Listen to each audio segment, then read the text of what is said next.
Welcome back to the Sad Dad Games podcast. Today we are going to be picking up with part 3 of Expedition 33, and we are going to be pushing into Act 2. There are going to be major spoilers, so I hope that you have played up until this part. If you know, you know. If you don't, get the heck out of here. Come back, join us. It's going to get sad in here. You ready to get into it? Yep. Yes. Okay. Well, that's not that exciting, what I talked about, but believe me, please join us because we're going to talk story structure. We're going to cry man tears. I hope that's enough to get you excited. Let's get into it.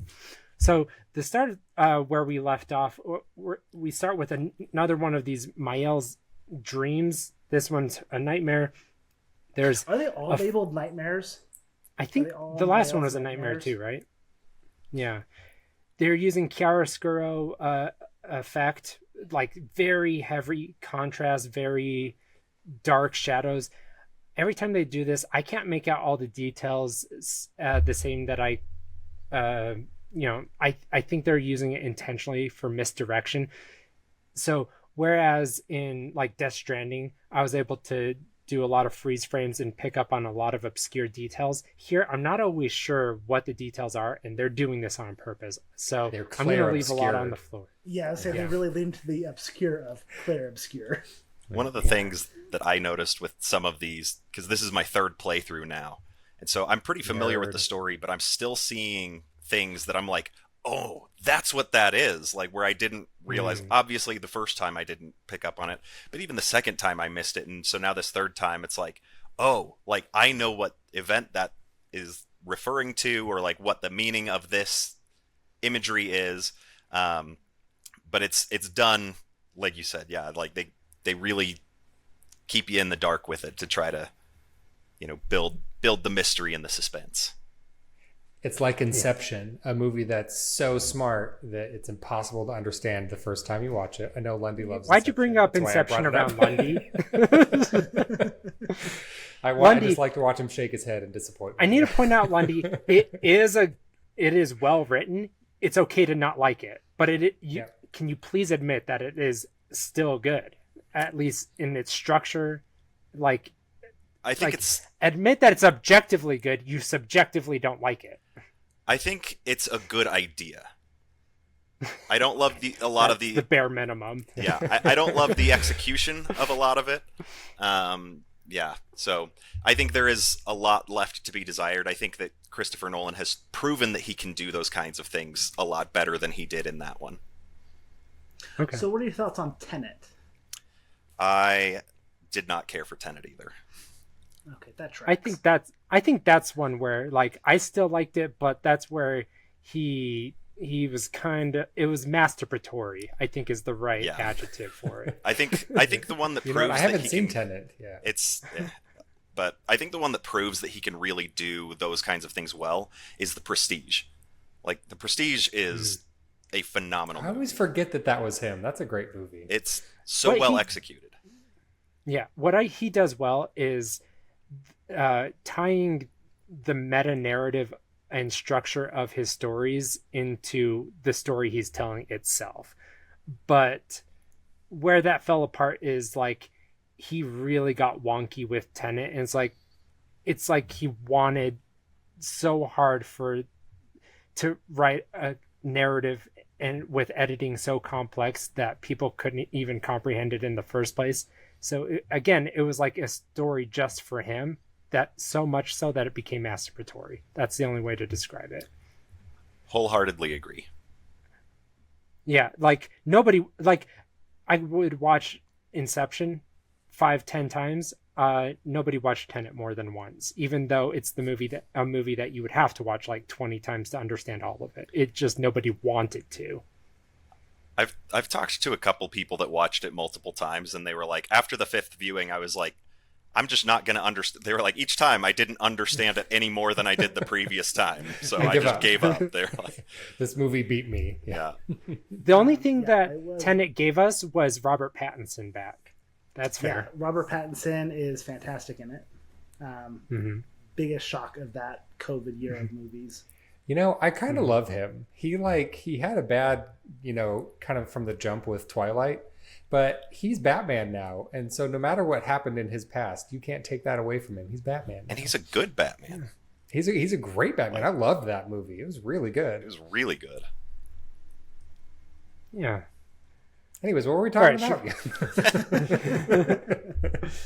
All right, Our so favorite Maiel's movies, Nightmare. right? All right, what other favorite movies do you like? Yeah. So I want to point out that in this, I've realized I don't like talking about foreshadowing. We'll talk about what it is, like we'll say what the scene is, but if it's foreshadowing, the story eventually reveals what it is, so we're not going to talk about it. We might come back to it in like the final episode, but we're just going to kind of breeze through it, maybe talk about symbology if we can deduce from the scene itself. Otherwise, we're just going to go through it. So there's so in Maiel's Nightmare, there's a flame lit on a lilted Eiffel Tower candle atop a piece of cake in Maiel's hands. A concourse of men and women surround her with their hands out. So this is similar to hers, but with no cake in their hand.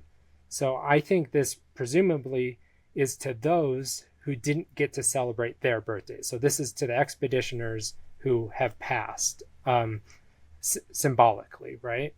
So or it's Francis' birthday. Yeah, because sure. Eiffel Tower. Yeah. So behind them, on the monolith, the 33 blows away, and a white-haired man helps a blonde woman stand. I couldn't tell if this was Maiel. Again, the Clair Obscur is really obscuring too much. It was really good wordplay. Yeah. Yeah. So all of them fade out except the woman, and then it cuts to Maiel embracing who we later find out is Verso. He's blood spattered. Oh, no, she's blood spattered. He lays her down. Then behind them, there's a 100 on the monolith. So this is a flashback, or I don't know. We do know Verso's been around for a long time, so probably a flashback. Also, how many people? But at this time, how many people do you think got grimaged when there was a 100? Like that was probably a pretty small one, like one, maybe two. Because people. this is right after the fracture. This is right after Lumiere fractured from old Lumiere. So this is probably, Paris proper, essentially. So there could be hundreds of thousands of people getting gommaged. I think that's fair. Yeah. How many years do you think it took them before they figured out what was going on? I think the first one like people induced who are quite a bit of super panic. old are dying. We probably got to figure this out real quick. I think the second year is the one where they're like, okay, this is a thing now. All right. So in this scene, Verso approaches who we know is Alicia. He approaches from behind to comfort her. There are licks of flames all around them. So possibly he's comforting her from some kind of loss. Then there are shots of Alicia and the old man. Then this is a montage. We see the manor after these shots, and the manor is on fire. So this is the manor from the liminal space that we saw underwater. So we now understand why the manor is important, but we don't understand why the expeditioners saw the liminal space, because generally liminal spaces are important to the people that see them. For some reason, it's just hanging out there. All right. And then inside of the fire in the manor, we see a bloodied Verso. He turns and holds out his hand. End of Nightmare. All right. So after Maiel's Nightmare, we cut to Maiel throwing rocks. So this is the throwback to Gustave throwing rocks at the beginning of the game. She's lost in thought because she doesn't know her origins, and the old man and Alicia seemingly know about her. So this has kind of stirred up something that was bothering her, why she wanted to leave Lumiere, because she didn't feel like she ever belonged there, and she thought it was better to be out here than it was to be there and not belonging. And she was just starting to feel good out here, but they stirred up these emotions. With Maiel talking about her thing, Gustave having approached her, he comes in agreeing that he also hates it. He hates things that they don't understand and how it makes him feel small and powerless. So I think this is amazing dialogue because it genuinely reflects how people go into dialogue and conversations talking about themselves, right? Looking for opportunities to pivot the conversation to things that are on their mind, but pretending that they're expressing things that they're listening. So she's saying what's bothering her, and then he's like, yeah, I agree, but this is what's bothering me. Me too. Now let's talk about my thing. Yeah. But like whoever wrote the dialogue for this game, they understand subtext, they understand individual characters, like they understand individual values and motives. Like I love everything about this script and dialogue. Dialogue is king in this game. Yeah, and we I think, trying to remember the game, probably when we were playing the Last of Us series on this channel, we talked a lot about how it felt like they were writing for characters and not writing dialogue, that they understood the characters and they were like, all right, what would this character say in this moment? What would this character say in that moment? And then how would they interact with each other? And I'm getting the similar feeling with this game, is it feels like the writers understand these characters and they're not just writing dialogue to advance the plot, they're creating plot moments and then thinking to themselves, all right, now what would the character say in these moments? Which is a small distinction, but it's important when you want your characters to sound like real people. And so I agree with Shan. I think that the dialogue's top notch. Yeah, they are all individually moving through their own stories, and then they are all coming together for these like character moments. And so it's like it's a moment in time for how they're feeling, and then like, so how would they talk in this moment in the story because of that? And it's just excellent writing because of that. And so you have to be keeping track of all these characters' motivations and pains and wants and needs at any given time. To kind of piggyback on that, like some of the notes that I have in here from this conversation that they have, because it really does show the strength of the bond of these characters. It reflects more than just, I mean, we've only known them for, handful of hours at this point, but you get the sense that there really is all of these years of history that these two have formed that really strong bond.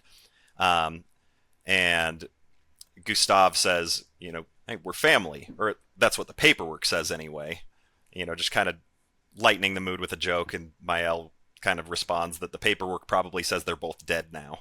And so like they have kind of a serious, like they kind of have like a real conversation for a little bit, and then Gustav is the first to kind of bring it back out where he's like, okay, like that's enough for now, let's lighten it up a little bit. And Maiel kind of responds in kind, where like they are able to get real, but then it's like, okay, this is a bit much for right now. Like let's try to save our sanity. But it really shows like the whole scene, all of the dialogue shows the chemistry between the characters, and it's a testament to great script writing, but also the voice actors. Like, I mean, we've said it a bunch in these videos leading up to this, but like they really deliver and make it believable that these two have known each other for,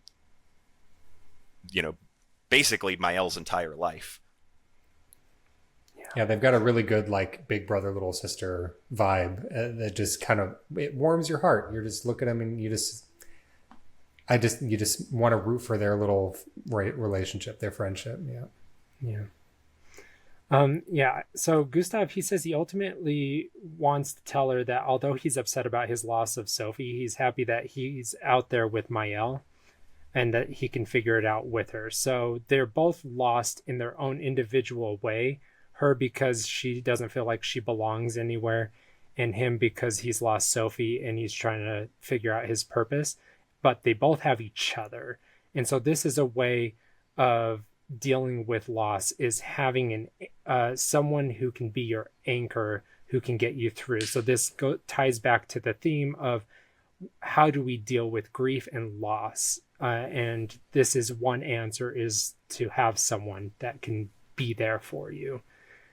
But why else is this conversation important? Knowing what happens later on in this section that we'll talk about, we know that Gustav is going to die. That was the spoiler, everybody. Yeah. Yes. Right. So what function does this conversation help serve? I think a simple answer is as many meaningful moments and conversations that Maiel and Gustav can have makes the gut punch even harder when the time does come.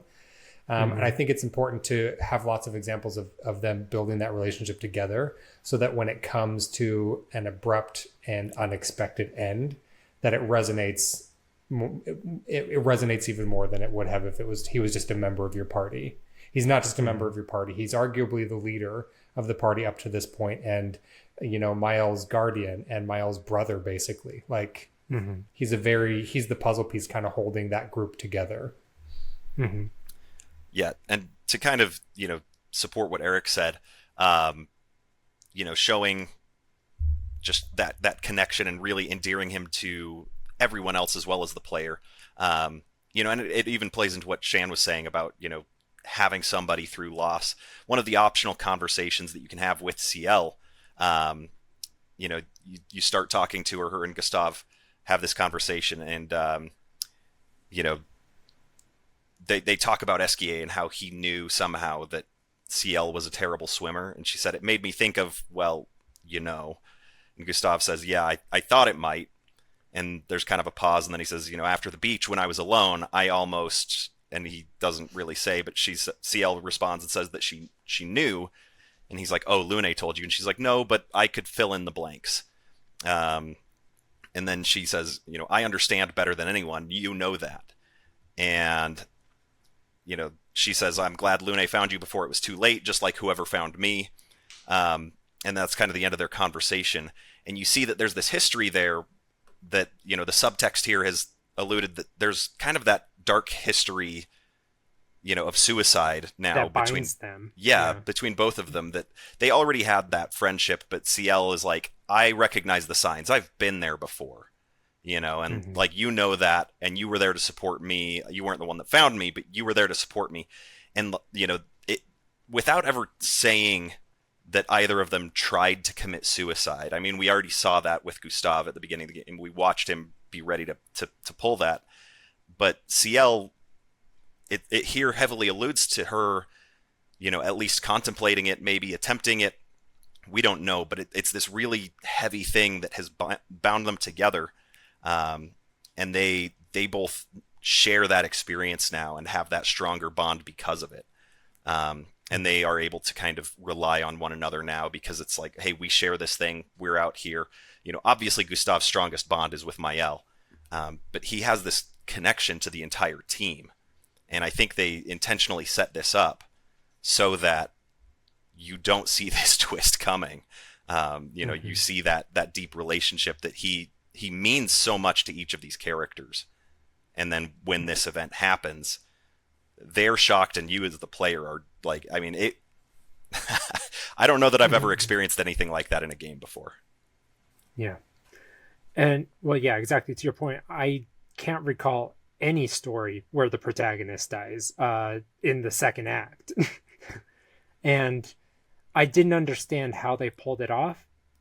And as we talked about in a previous game, can't talk about what it is for sake of spoilers, but we did a lengthy conversation about how they pulled off the death of a character and why it didn't feel cheap. And we discovered that the mechanics of the story that made it successful was foreshadowing, which is very important because it has to be surprising yet inevitable, and you pull that off with foreshadowing. But also, you have to substitute with a proxy so that there is still loss, but also you how do I put this? You have to pass the baton, and right now this is setting up that Gustav is going to transfer what we've invested in him. So we've invested in his character and his grief and his loss, and they're arguably going into Act 2 we're going to get so Gustav is the false protagonist, and it's going to attempt to push us onto Verso, but we're also getting the signs of Maiel being either a dual protagonist or a deuteragonist. And so right here, they're setting up that he's passing the baton on to Maiel and that she has experienced loss, and that we can now transfer some of this investment of his journey onto her, and that it is not in vain that we have suffered that loss, because we can continue and deepen that loss with her character. Yeah, I think it's like, to your point, Shan, it's kind of a meta.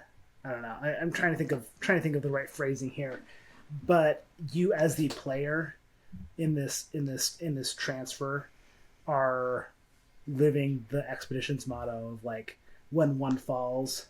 I can't remember the second half. What is the second We half? continue. When one falls, When one falls, we continue. Yeah. We continue. And that's exactly what happens here in a very meta way, is when Gustav falls, you continue. Yeah. All right, so continuing here in camp, Esquier says randomly to Gustave at one point that his best friend is human, but Gustave thought that Francois was his best friend. He says yes, randomly. So was Francois a human? I don't know, just kind of a random aside. We can speculate wildly that Francois was a human, got turned into an ice turtle. Or Esquier just thinks all humans look alike and he can't tell the difference. He's always thought Francois was a human, but humans look like ice turtles. Listen, that seems like a thing Esquier would do. He'd like, one day, he's known Francois for like 800 years, and Francois, he's like, oh, you're a funny human. He's like, I'm not a human. And he's like, you're not. Like, I can totally see that being the case. Yeah. We get another Maiel dream. Of course, like they're heavily poetic and dense, so they're difficult to talk about for that sake, but at least we can kind of brush past them because they're foreshadowy.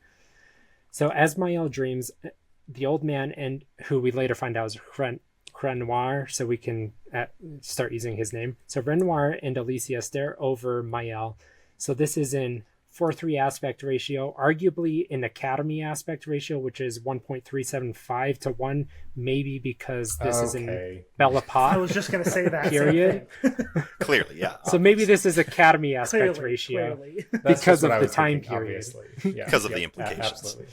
Yeah, so, Lundy, you said that a previous moment like this was in a different aspect ratio. That wasn't 4:3, right? That was like, I can't remember what it was in. I don't remember the aspect ratio. Somebody else pointed it out. I think what I had said is that like it's a slight shift in the lens. I mean, they don't really you said lens. They don't use lenses in video games, but like they animate it differently, just so like, you know, there's different depth on their faces, like just to change it subtly and make it feel just so slightly off. And you can't quite put your finger on why, because it looks slightly different. Okay. Well, as far as I could tell, this was the first time they used 4:3 or Academy. And I think the reason is because we're changing perspective, because we're going to do an inner soliloquy from Alicia. And so it's pushing us into her perspective. And this 4:3 is giving us an intimate aside with her character, because she can't talk, and so we're going inside of her head. It's very claustrophobic, it's very intimate, which kind of like sets the tone for how isolated she is. So Alicia, she enters into this free verse prose poem soliloquy as she approaches Maiel in a sort of creepy way, and she says, I envy them, those who can't see, those who know not that they are not, and those who live blithe and free, sins forgotten and thus absolved, the fresh dawn in their playground, while we live in the shadows swimming in ink. We are but a fragile dream, a singular weed, ever resisting that iron dirt, that eternal law, those who can't see, those who know not that they are not. Do you know we are fellows, those who know not that they are not?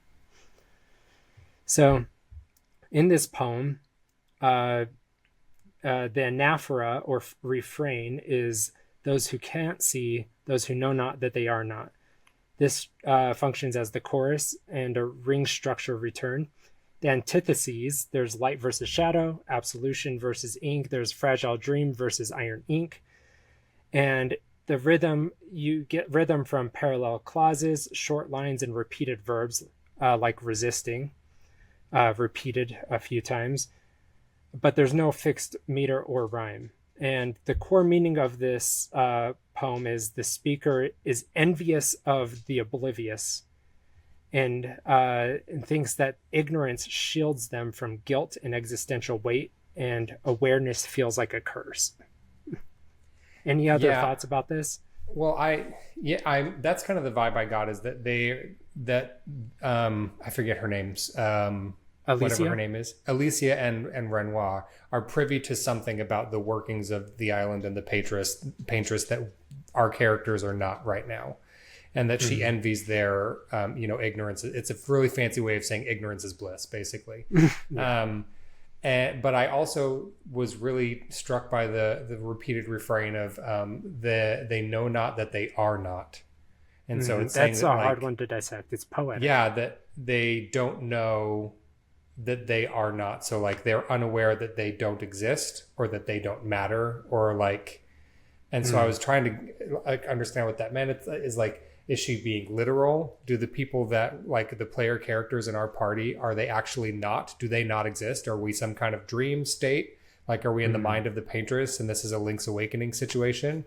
Or like, is this like, is she just kind of talking down to the people in those situations because she has this more knowledge, she's more enlightened, and so she, their worth is of lesser value, and so they are not in that respect. So I was really stewing on this. I don't have an answer for it yet because I'm still playing through the game, but just a lot packed into that one little phrase. They know not that they are not. Super intriguing.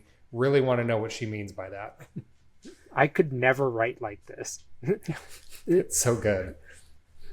Where did they get someone who could? And not only that, it was written in French first, so they had to then translate it into this.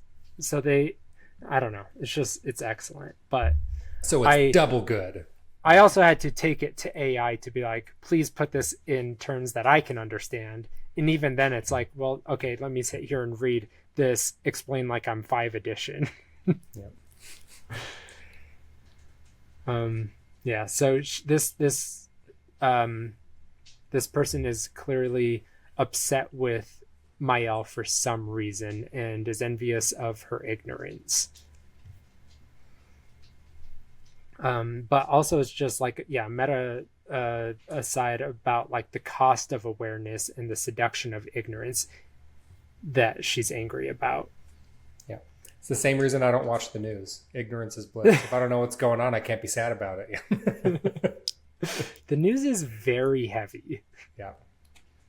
Yeah. I'm gonna say one of my coworkers the other day sent me, it was like a news clip about this ice cream shop that released a new honey flavor, and a bear broke into their store and ate all of it and then fell asleep on the floor. And I was like, this is what 24-hour news channels are for. I want these stories all the time, 24 hours a day, and no other stories. That's what the news should be. I want to hear about bears going into ice cream shops, eating ice cream, and then falling asleep. 10 stories like that every day. Okay, is this bear do better the news? Pooh? Just a honey flavored ice cream? Just like apparently. I don't remember where it was or what the ice cream shop was. I barely skimmed the 1,000 article. acre woods maybe, or 100 acre woods. Is it 100? It's 100 acre. It's 100 acre woods. Bears not helping the stereotypes. Dumbass. Yeah. Bears not helping the stereotype. All bears like honey. Ooh, that's offensive. You can't say that about bears. That's a sweeping generalization. You can't make those. Brown bears and black bears like different. Ooh, no, cut that. I didn't mean that. As soon as I said it, I realized that it was a bad thing. Speaking as a polar bear. The comedy is legal, Eric. Didn't you get the memo? All right. So at the Stone Wave Cliffs, Ciel talks to Gustav of the carousel that we see off in the distance and how people went on dates, and asks him if he knows what happened in the cabins. He responds by giving her a history lesson on Expedition 50, how they tried to cross the world by building a carousel and rolling around in it. That sounds more fun than an actual Ferris wheel to me. Obviously, that's very clever. Yeah. Sorry. Yeah, I was gonna. When he says that, like my first playthrough, I just thought he was kind of just diffusing the situation with a joke where it's like, oh, is she coming on to him? Like, she was. Yeah. I mean, it's, yeah. CL is a flirt. She wanted in his pants. Yeah. But he, you know, I was just like, Charlie Cox, he's the best. Right? But yeah, like I just figured he was just coming up with something stupid. But if you find the journal for Expedition 50, that's really what it was. Like they had a giant wheel that they rolled around, and I thought that was so funny my first playthrough, like because I thought there was no way he was being serious about that, and he like Gustav is like, actually, you know, like just. You know, we just push up my glasses here, and it's a giant wheel, and we rolled around the earth. Yeah. No, I thought he was diffusing while also being a little flirtatious, like leaving the door a little open. And then I found out about the journal. I was like, no, he was diffusing. He did not want to flirt. He was still in love with Sophie. Yeah. So I feel like we glossed over we talked a lot about SGA last episode, but after this campfire scene, before we get to this next area, is the first time you get to really see what the function of SGA is. And he's your mount in the game. Like when you're in the overworld, you don't have a horse, you don't have a boat, you run around with giant Stay Puft Marshmallow Man. And I love it so much. I love that, like, his physical comedy is unmatched. Yeah, it's fantastic. I love just that, like, the belly flopping while you're running is never gets just, old for me. It's so He's like cute. a hummingbird. He's like, his little tiny fast, and then just little tiny feet.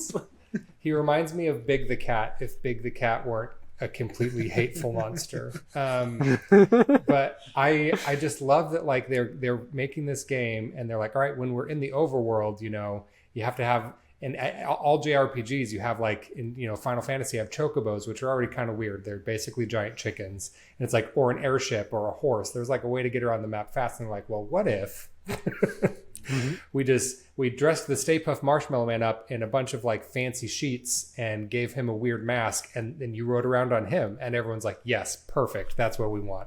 And I just love it so much. It's so weird, and it fits so well with the tone of the game. I'm a big fan of just all of the creativity and the weirdness on display here. Anyways, now we can go back to the actual game. Okay. I just wanted to talk about SGA more. Yeah. All right, so there's a young faceless boy at the cliffs that seemingly knows Gustav. For some reason, we can understand this faceless boy, even though he's like the curator who we can't understand.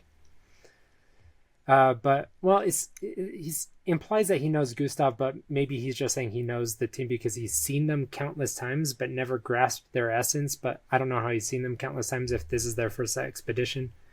So he's never grasped he's their like essence. SGA, and all people look the same to him. He's just like, oh, I've seen you before. You're a human. Yeah. Yeah. He's just talking about the rubble. He's just talking about the rocks around them. Yeah. Is that Francois or just another person? Yeah. Or are you just happy to see me? All right. He says their essence is familiar yet so different. The boy says the paintress was his best friend but outgrew us. So this is possibly the memory of a child from the paintress's childhood or something like that. We have no idea. Hopefully we can come back to whatever these faceless creatures are by the end of the story. Yeah, maybe it's because I played this directly after Death Stranding 2, but they kind of reminded me of, like, the Nirvana ghosts. Like, that was my initial. That's exactly what they reminded me of. Is this like a boy that was part of this world before the fracture, and this is just his kind of ghost and essence sitting here in memory. So we see a few more of these throughout the game. These kind of cratered in faced people. And it's a really cool mystery every time you talk to them, because they just throw out some dialogue. There's some branching you can do and ask different questions. But then they always just stop, and you got to move on, and then hopefully you can find another one to continue to uncover the mystery. Yeah, well, a little bit later in the area after this one, you meet a lady like this, and you go up to talk to her, and she's like, I don't have anything to say to you. And then that's it. And you talk to her again, and she goes, I don't have anything to say to you. So there actually is dialogue that you can get her to say. Shut up, really? Like, I missed it again, Lindy. If you talk to her Lindy's over 33 here times. finding all the secret dialogue. Yeah. If you switch to be Maiel, she'll talk to Maiel, but she won't talk to anybody else. And she gives some interesting things that, you know, won't go too much, but she basically is just like, you know, are you awake yet? And Maiel is like, what are you talking about? And she's like, oh, I see, you're still asleep. Well, then go keep having your adventure. I'll deal with this myself. What? That's crazy. Okay. Love that. That's weird. I've been playing mostly as Maiel, when I'm running around. I must have switched to Gustave. I kind of flip back between her and Gustave. So my favorite one to run around with is Lune, just because she glides and it's just like that's my it's favorite. just so smooth. Not dealing and with the geometry. I love it. Yeah. Yeah. Them saying, or this boy saying, like, he's seen them countless times, even though they're just now starting on the expedition. Like, it could say that they're on a time loop, or it could say, I don't know, like that. Yeah. Maybe I don't know. Souls of those who have been gramaged. I keep saying gramaged, who have been gramaged. Because I mean, if people who have been gramaged have gone into some kind of afterlife state, then it would make sense that purgatory, when those who are asleep would be able to interact with them, and maybe that's part of what's causing Maiel's dreams. I'm the only one that doesn't know. I everyone else here knows, and so they're all being quiet. Okay. Anyway. All right, so after this, we get to fight the Lamp Master. It's a fantastic battle. This guy, like, we have a lot of fantastic boss fights in this section. Lamp Master is like a conglomeration of hands. He's a surrealist mass of hands and lamps surrounding a ball of light. He's frustrating at times, but he's awesome. But we have to beat him to get the Florier for Esquier. Gotta get Esquier's rock. Carry the group. Do we know why he has the flurry? He just does. He just likes his rocks, and they give him different abilities. Well, we need to get his rocks off. Well, you find out later why Esquier keeps losing his rocks, but we'll save that for in a minute. But there is a reason why Esquier loses his rocks. Okay. Well, after the battle, everyone jumps off the cliff onto Esquier, who can now support all of their weight. Because he has an extra rock, and so now he's more buoyant somehow. I love the contradiction there, the irony. But holding back, Maiel challenges Gustav to throw one last rock. So the cardinal rule of storytelling, rule of threes. So we had one at the beginning. We had one just, a few at the beginning of this section. Now we have the third rock that they have to throw at the paintress at the monolith. But in the distance, we see Renoir. We hear the sound of his striking cane played over this enveloping hollow echo sound. This intercuts with Gustave picking up his rock casually. So the juxtaposition dramatically increases the tension with dramatic irony of what headspace he's in versus what's coming. I love this direction here. But yeah, it just go on. Well, I was gonna agree. There's this like Gustave and Maiel are at ease. They're like having a nice, peaceful, moment. Jovial moment. Jovial even. They're having like happy, like, yeah, let's throw rocks at the paintress because it's a fun thing that we do. And then you hear the clang of Renoir's staff. And in my brain, I'm like, oh, snap, we're about to have a crazy boss battle. Like, it's going to be one of those ones that maybe you're supposed to fail on purpose and then the team runs away all beaten and bruised. But it's like, but we've got an escape route. We'll jump off onto SK and get in it, like, whatever. But I'm like thinking crazy boss battle, narrow escape, float away on SK, all worse for wear, but ready for round two kind of a thing. And I was wrong. And they set up the sound of the cane this is the third time the cane sound has come in. So they've also established the stakes and the sound 3 times. So we have a Pavlovian response to what the tension like to, so the tension is there the second that we hear it. Like, I love how well they've set up this moment. So Gustav says it's not about the rock, it's about the, doesn't finish, he gets sliced. Maiel stares in shock. Gustav just tells her, run. Maiel gets trapped by the old man, Renoir, while running towards Gustav, but Renoir wants her to watch this moment. She tells Gustav to run, and he just shakes his head silently. He turns to Renoir and asks, why are you doing this? You plead as you fight this mute, white-haired man who, and Gustav pulls down red lightning and strikes at Renoir. And it's during this fight with him, and it says you win. That was kind of confusing, right? Like, you get into this fight, I guess I kind of left out. So you're fighting Renoir, you're striking at him, you're not getting anywhere, but you pull down your red lightning and you just like kind of win suddenly. Also, they make you fight him with 1 HP, by the way. And so it's like, it's this crazy, you're hurt, you have 1 HP. And so I'm thinking like, oh, I'll try to attack him once and then he'll knock Gustav down and like, maybe we still escape. I'm huffing hard on the copium pipe right now. Like, I just, like, it'll be fine. Everything's going to be fine. But you're having this battle, and in between, like, Renoir just stands there stoic and silent, barely registering your attacks, hardly even flinching when you hit him. And you don't have any of your, like, your AP meter built up.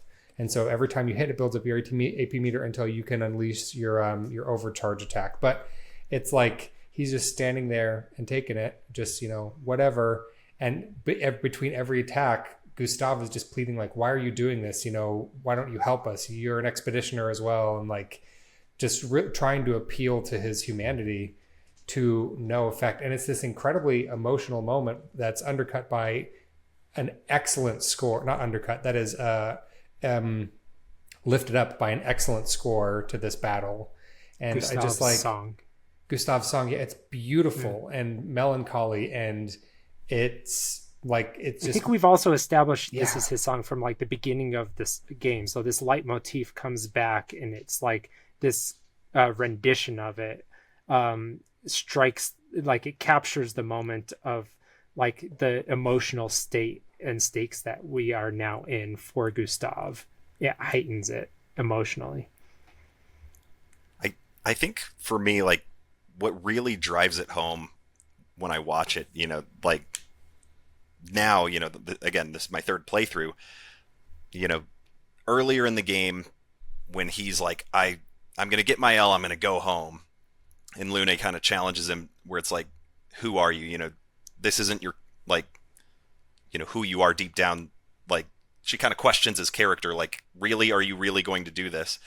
And now Gustav is again kind of, his character is put on trial, where he gets, hit, Maiel gets trapped, and she says, run, because they had that conversation earlier where they both promised, hey, if you ever see the guy from the beach again, you've got to run. And he's like, oh, I'll be running so fast. And she looks at him, just kind of pleads with him, like, run. But Gustav, he's the protector and knows what this means. And so he kind of sadly shakes his head and turns to confront Renoir. And before he even draws a weapon is when he asks that, why are you doing this? He's pleading. And when he realizes he's not going to get an answer, that's when he pulls out his sword and his gun, and you start that fight. And I mean, the first time when I saw the 1 HP, and I was like, oh, like, I am so bad at this game, I've got to heal immediately. And started, like, throwing on everything that I could to try to, like, boost my health back up. And then hopefully this will be fine. Everything's going to be fine. It'll be fine. Just really, like, it's okay, it's fine, it's okay. Like, just, trying to, like, talk myself and Gustav through it. Is beg an attack? And then just, like, my first play, like, healing and getting ready, and it's like, okay, like, I think I can do this. And then you launch your first attack at him, and it doesn't do anything to his health bar. It's like, whoop, it's just this little tiny, just little sliver, just like barely anything. It's like a pixel, and it's just knocks it down, and you're like, oh, like, Uh-oh. you can't, this can't be real. But like, just, it's heavy. It's so well executed too, just to give you that feeling of hopelessness, and yet also like that determination and that resolve that Gustav has, where he's like, he knows he can't beat the guy. He's like, but Maiel's there, Maiel's in trouble, so he's going to stand between her and Renoir, and he's going to do whatever he can to stop it. Mm-hmm. Well, and it's not just that, it's something that they could have played out in a cutscene, but they didn't. They involved the player, and they made you as a proxy for Gustav as the protector. You say, no, I have to stand in between, Renoir and Maiel and let her get away safely. And it makes the player do that. It doesn't just show it out in a cutscene. So I thought that was the right way to get you to emotionally invest in this, what's going on here. Yeah. We also establish at the beginning of the game, Gustav is talking to Maiel, and he's throwing with his human arm. And she says, why don't you throw with the other arm? It's your stronger arm. And he seems to be kind of ashamed of it, but he's not using his powerful arm to throw at the painters. Here, he uses it for overcharge, obviously, because that's his overcharge arm. He uses it at his absolute max strength to the point where the arm malfunctions and falls off. So this is a reversal of him holding back. This is everything he has.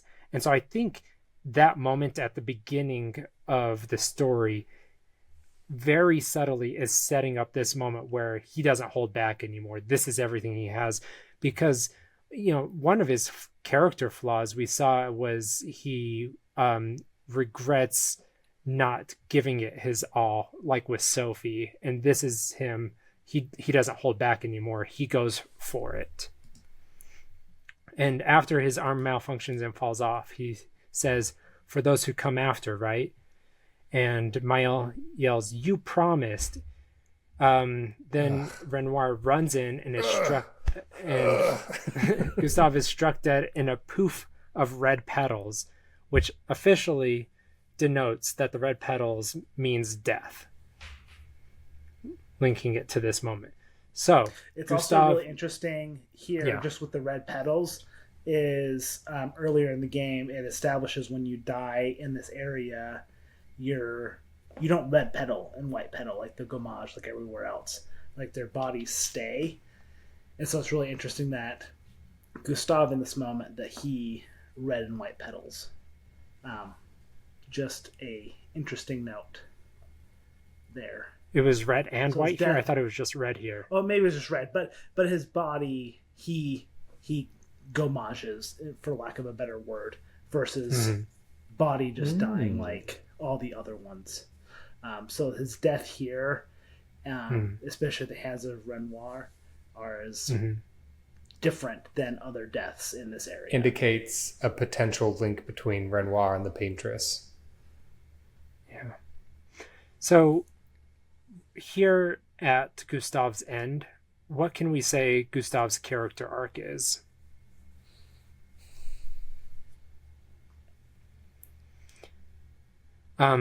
So for stories, you need to generally put it in terms of wants versus needs, the want being the surface goal and the need being the deeper truth that is revealed by the end of the arc.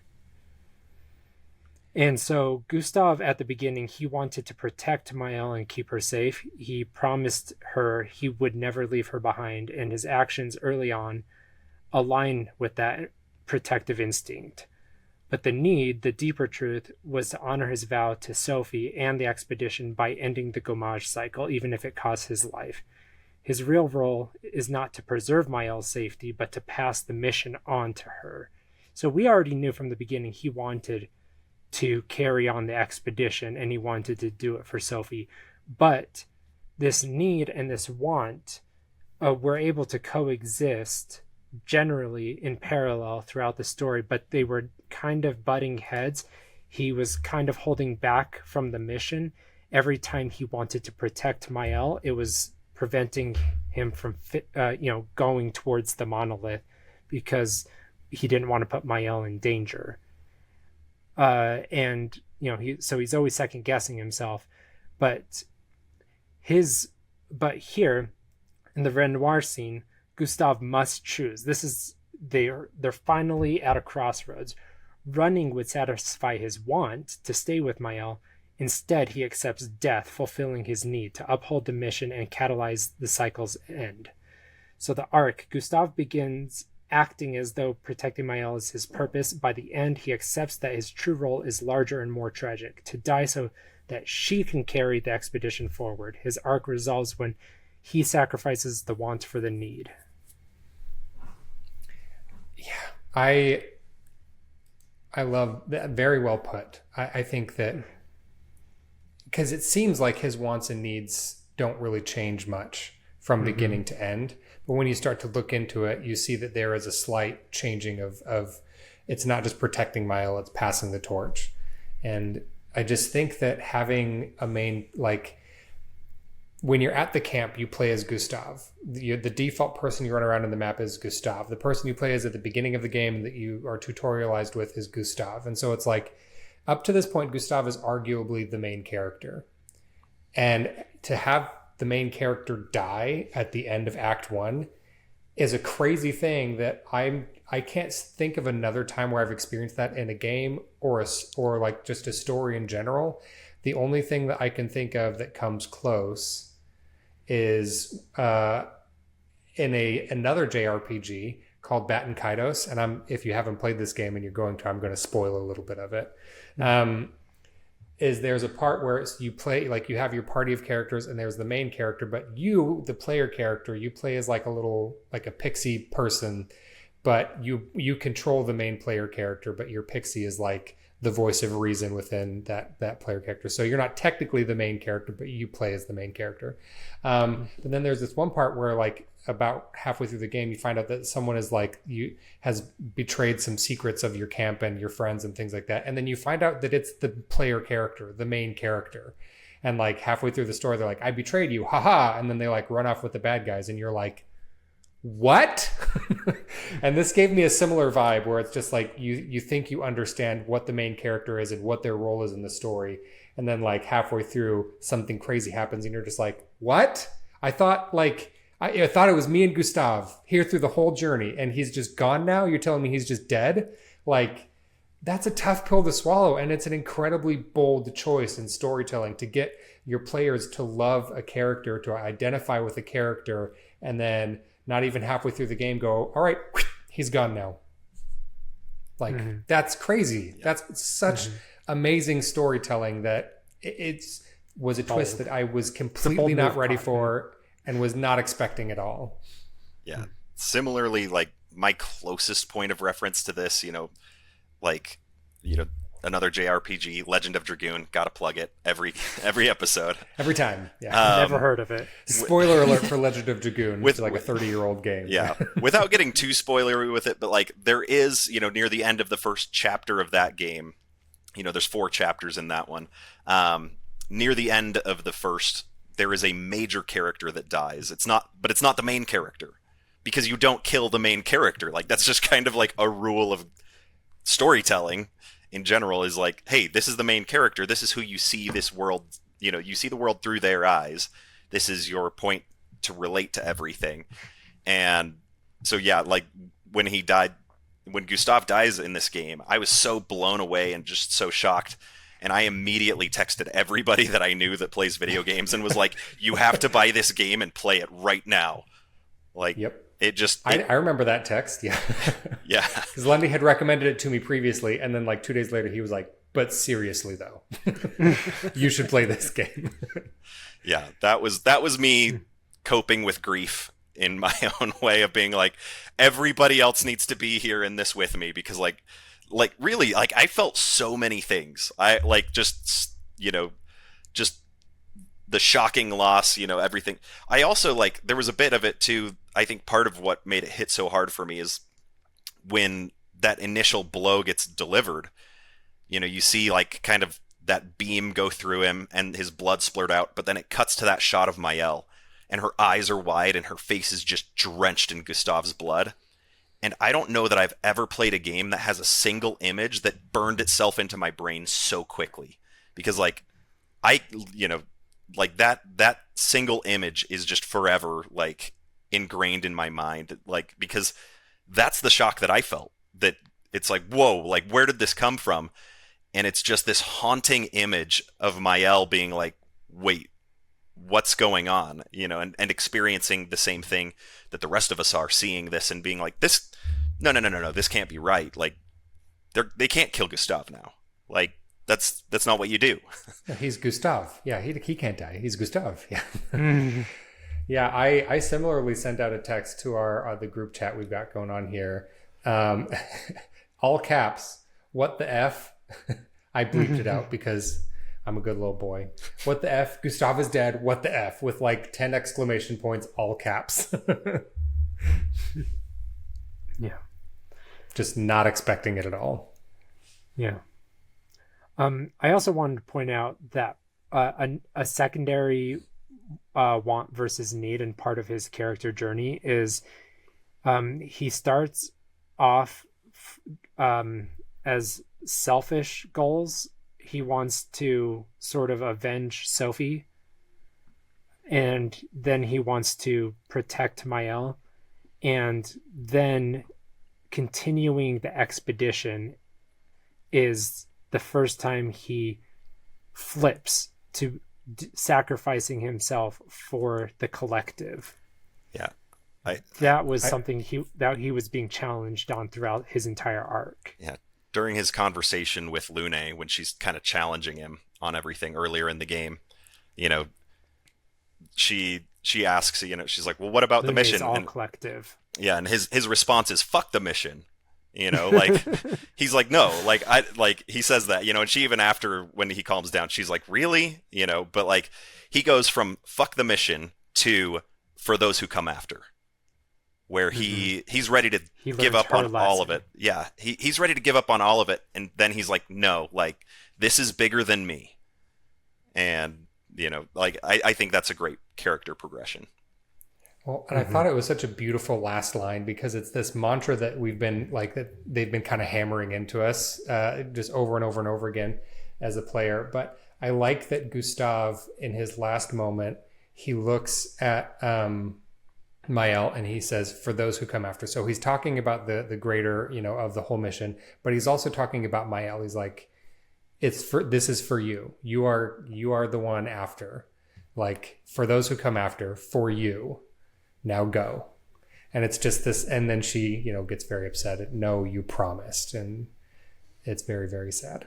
It's very, very sad. Maiel. Yeah. Mm-hmm. Yeah, there's definitely a sort of secondary theme to this about, like,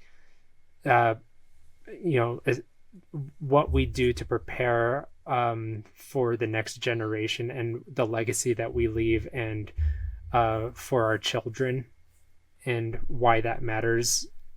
And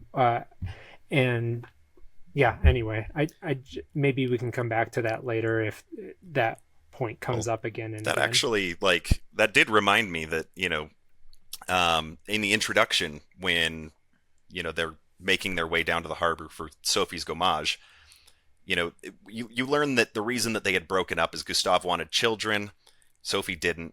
But you see Gustav's apprentices, and they kind of helped Sophie get his uniform ready and everything like that. And as they run away, Sophie points out how much of an impact he's had on those kids, and tells him, there are other ways to pass on your legacy. And like, that was kind of the sticking point to him, where he's like, like, I want my own children to be able to pass this on. And I hadn't really thought of it this way until you just said it now, Shan, but like, him passing that torch to for those who come after, like Eric said, this is for you. Like, he is finally accepting her side of the argument, to say, like, I didn't need my own progeny in order to carry on my legacy. Like, to create a legacy. Yeah. He's created that, and he's passing it on to Maiel. And, because when he does say that to her, when he says, for those who come after, right, he kind of gives like kind of a smirk, like a half smile, like, he sees her in a new light now, where he's like, I am passing this on to you. I I got what I wanted this whole time, and I'm ready now. Like, you know, he was. That's a great point. Yeah, that just so one of the mechanics you can do while you're at camp is you can write in Gustav's journal. That just completely changed the purpose of Gustav's journal for me. Because before that journal could win a contest of journals I don't care about. But really, there's a lot there of just like, you know, not just in game, but how do we pass our knowledge down? How do we share our lived experience for the next generation? There's a lot there. There's a lot to unpack, and I'm just at the surface in my brain right now. That just completely changed half the game for me.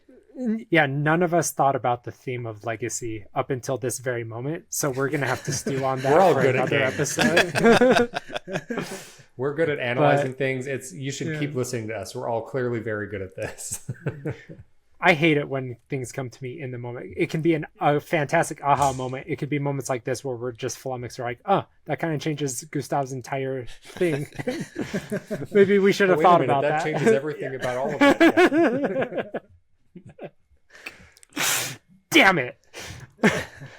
All right.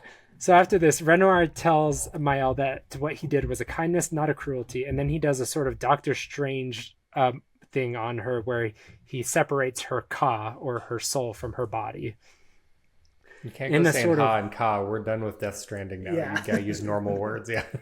Well, we're in video game lingo, so people understand exactly what I'm talking about. It's like Brooklyn Nine-Nine, where he's like, it's like Finding Dory. Oh, now I know exactly what you're talking about. It's like Memento. What? Like Finding Dory. Oh. All right, so she enters a sort of wormhole-like distorted area, so another liminal space, because guys, I'm going to say that word 1,000 times because every story has them. It has hundreds of them. All right, so Maiel is floating around. Space and Legend of Dragoon one more time. Liminal Dragoon. Yeah. I'm tired of saying it too, but stories need to quit using them, and then I'll stop using them. Legend of Dragoon has to stop being a cool game, and then I'll stop referring to it. That's the solution. You tell me what else to call this wormhole space. It's in between something. All right. Call it the in-betweener realm. Yeah. Okay. Well, all right. Maiel floats around in this in-betweener realm, and we hear this unknown woman. Unknown woman questions letting her come because she's too weak. Old man, probably Renoir, talks to someone he told to stay home, probably Alicia. Woman says he must go home now, and it doesn't involve him. There's a lot of things that it's just foreshadowing. Should we just move on from this? Yeah, it's the same thing. It's like a lot of these things, it's just foreshadowing. It's hard to understand. We can go through beat by beat, but none of it makes sense right now. So we'll do a turnaround and come back to these when they start making sense. Yeah, I just want to, this is one of my favorite storytelling mechanics in media, is this alienating the audience of just like everybody else knows what's going on, but you don't. And I immediately get sucked into it. Immediately. I'm trying to think of something off the top of my head that does this really well. There's some show. I can't think of it. But anyway, just like, go ahead, Eric. No, I was agreeing with you. It creates an intrigue and a mystery that you're like, I got to know, like, what are they talking about? What does it mean? It's very mysterious, and it just gets you to like, when you start to wonder about what's going on, is a really effective way to get an audience invested in what's happening. This is as many things as this game does well that can suck you in. This was just the pure methamphetamine for me. Like, I just wanted more and more and more. Tucker likes a good mystery. Yeah. I love a good mystery. It's the J.J. Abrams. Like the mystery genre. Big Agatha Christie fan. J.J. Abrams mystery box, except this one they actually knew what was in the box because they were the ones that wrote the story, and J.J. Abrams never What's in does. The box?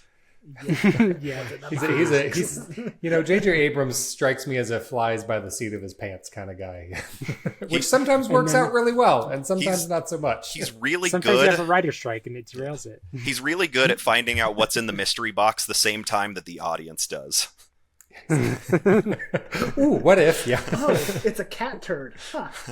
It's like, you guys will never guess what's in here, and neither will I. He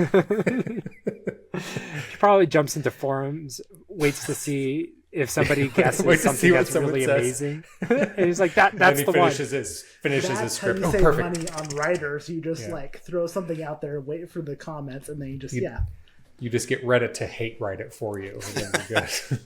Yeah. All right. So as Renoir goes to strike, he's stopped by Verso. Verso, pretty cool guy. So apparently Verso got out of this drama at some point. Renoir talks about his lifetime was spent with his family torn apart and he wants it back. Verso says that's not his family, but Alicia is. Lots of family drama. Whatever, right? Some things Verso, are definitely going on and stuff is almost for certain happening. So yeah. Verso lets Maiel go. The consequences, she'll never paint again. It's all of the painting like that we've seen her do so far. That's particularly heartbreaking. I have no idea what any of this means. I'm so confused. Yeah. It's like on The Office when like Brad Pitt gets into an accident and he'll never act again.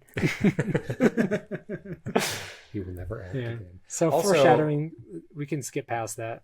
Yeah, the first time when Verso popped up, the copium hit hard again for like half a second. I thought it was Gustav because it was another like bearded, long-haired, similar build. And I was like, is it Gustav from the future? Because he's got like a couple of white streaks in his hair. And then he talks and I was like, oh, that's not Gustav. But for like half a second, I was like, he's alive. Everything's fine. He's not. He's dead. He's not fine. Everything's bad. Yeah. So, okay, I'm going to be very, very honest here and may not be a popular opinion. Verso coming in this quickly really cheapened Gustav's death for me. As much as I love this game, I think this was a huge miss of where it's like, oh, I immediately did not care about Gustav's death after Verso shows up. It would have been nice if they let you sit on it for a minute. Yeah. I think they do kind of let you sit on it a little. Like, we'll see towards the end of this upcoming section, like, there's something that, at least in my opinion, it was almost as unexpected as Gustav's death because you just don't see that kind of, like when somebody dies, usually it's like, okay, well now they're, we're never going to talk about them again, or, like it's just kind of, sometimes they let their presence hang over it. Like in The Last of Us Part 2, they let Joel's death kind of hang over the whole thing, but they never really give you closure with it. And I feel like, at the end of this next section, it does give you a little bit of that closure with Gustav in a way that I didn't expect.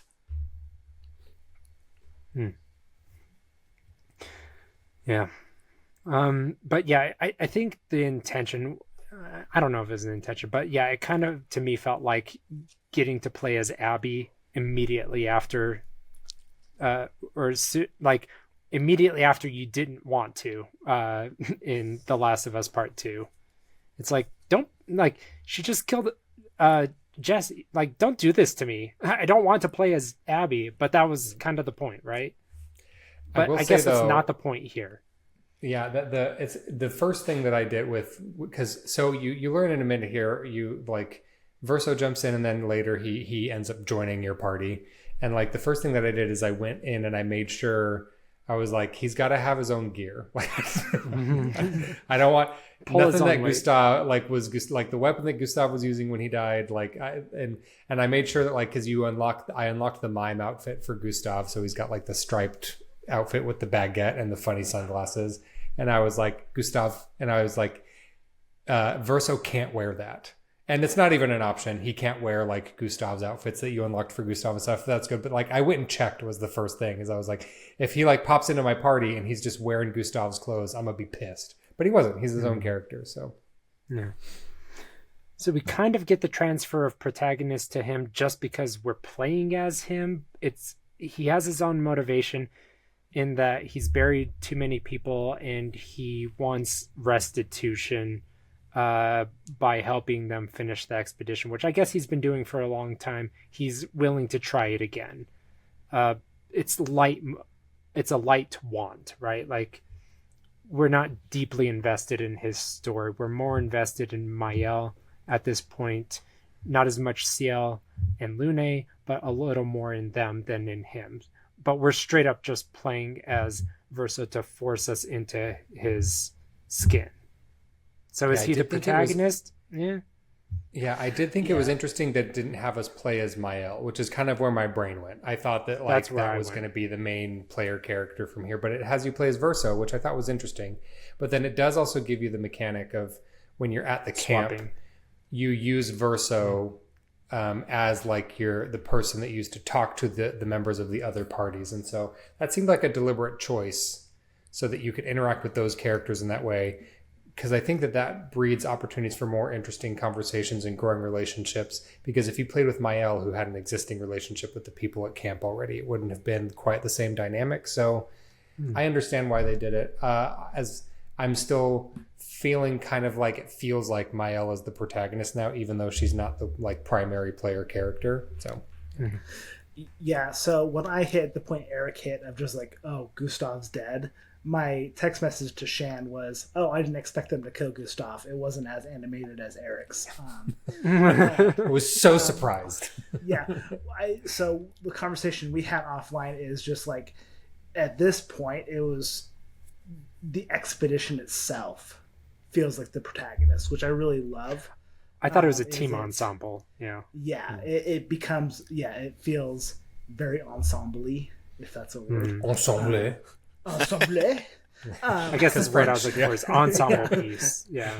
But which is a really cool, like, as I continue to play the game, like, that held true.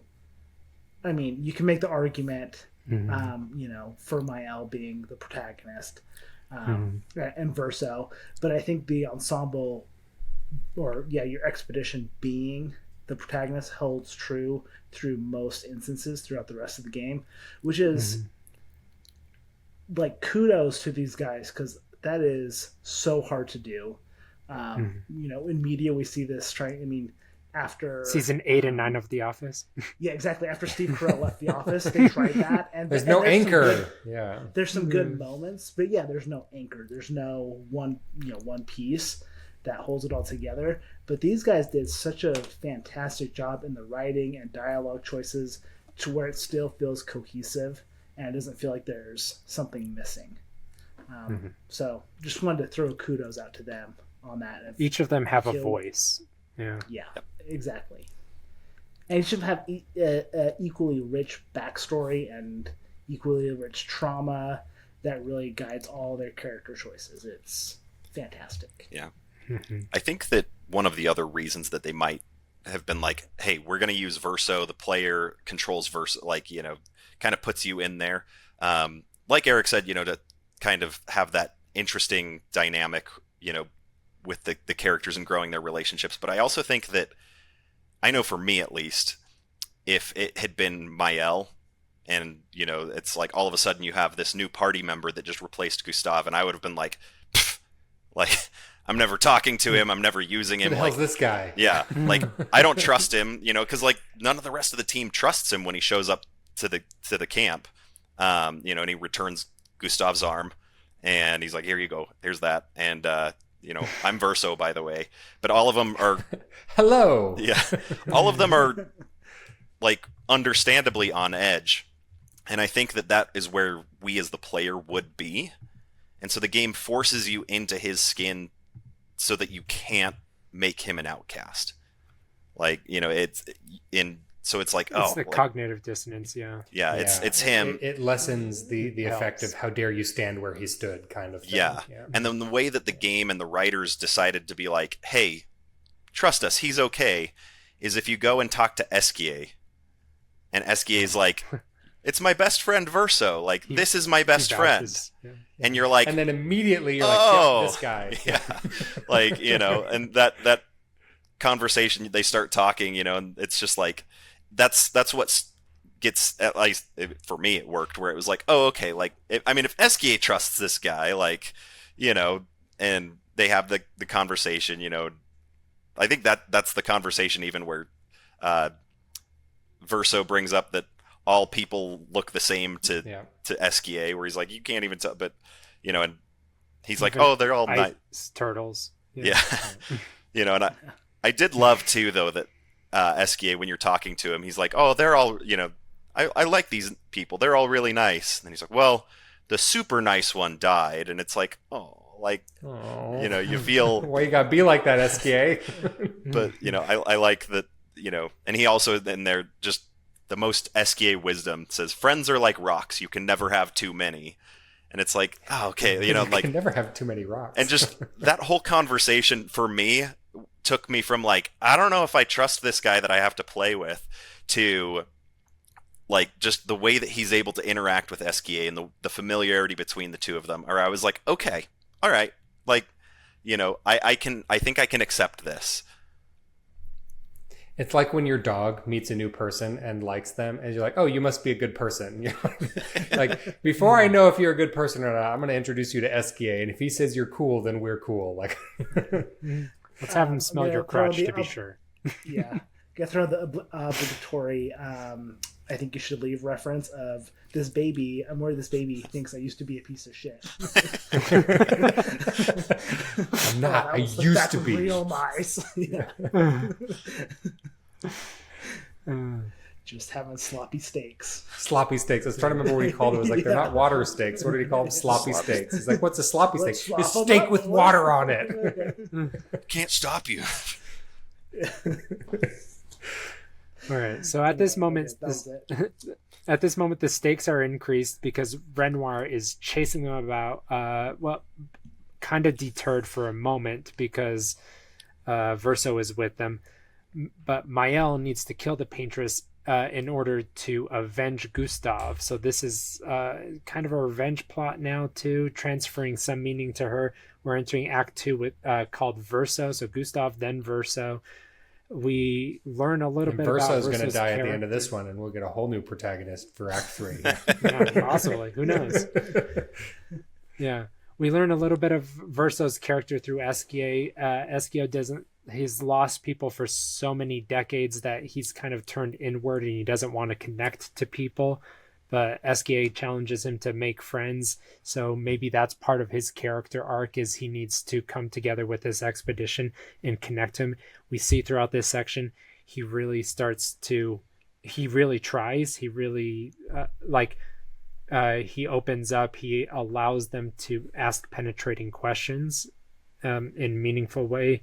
It's very authentic. I really like his character, how quickly he makes himself vulnerable. It's a great lesson for how to be likable, is to be vulnerable as soon as possible. He tries to be nice to Maiel. She asks him to leave. He's holding a book or a journal called Gustave. I thought the journals were those prism things, but he's holding a book called Gustave. This is his journal that he's been writing in every night, right? Yeah, so you can find journal His entries legacy. from previous... Yeah, you can find journal entries from previous expeditions, and they're those little floaty crystal diamondy things. But then Gustave has been writing like in a book journal whenever you're at a camp, and you can. Yeah. I love this scene where Maiel is throwing the rocks and Verso tries to approach her, because before he even shows up, you can see that she's doing Gustave's thing of throwing the rocks at the paintress. And there's a time where she grabs one and she kind of just bends over, almost just catches herself before she falls all the way to the ground. You can see, she doesn't say a word, but the motion capture here and the direction, you can see how much pain she's in just emotionally. Mm-hmm. She is struggling to keep it together. And, so he shows up and, tries to talk to her, and she's like, oh, you're here to offer your condolences? I've had too many. I can't take any more. Go away. I don't want to hear it. Just leave me alone. Mm. And just a wonderful scene to show just really how much she's struggling in this moment. And he respects her wishes, but also leaves Gustav's journal, just kind of as like a, an olive branch to be like, look, like, you need to be alone, but here's something for you to maybe try to help with that. Like, he's respecting her wishes and really trying not to intrude and let her deal with her grief in her own way and in her own time. Yeah. Yeah. So this plays out in 3 acts, endearing Verso to the group. And so we have a MacGuffin. It's Gustav's arm. Maiel wants to bury it, but it would be a distraction to the expedition. Verso knows of a place, and it is beyond the forgotten battlefield, which is on the way. And so we head through. Yeah, exactly. I know a place. So we head through the expedition graveyard called the Forgotten Battlefield. A single Nevron took them all out, so that kind of puts on the back of our minds some looming threat that immediately kind of awful. Yeah. Immediately they're like, excuse me, they're like, single Nevron took all these guys out, and my brain is like, oh, so that's the boss. I'm gonna fight this guy, and it's gonna be bad time. Like, bad news bears. They're like, is it still around? And he's like, nah, I don't think so. And it's that scene from Anchorman when he like lights the cigarette. He's like, I don't believe you. Like, just, like, that was me immediately. Yeah, he's not around anymore. It's like, yeah, he for sure definitely is though. Yeah. This place kind of reminded me of Mordor, just like, I don't know, lots of death, lots of just bodies, just the dead marshes. So many bodies. Oh yeah, exactly. Well, and it made me think that like before Lumiere's population started getting lower and lower with each Grammage, like there's so many bodies here, like hundreds, maybe thousands probably thousands of bodies, and it's just like, how big did the expeditions used to be when there was more people? And every now year, we're down to this 5 year tables. was like, it was like, as a ragtag group pretty much for Expedition 33, but it's like the earlier ones must have been huge, and it's just like a sea of bodies just everywhere. Yeah.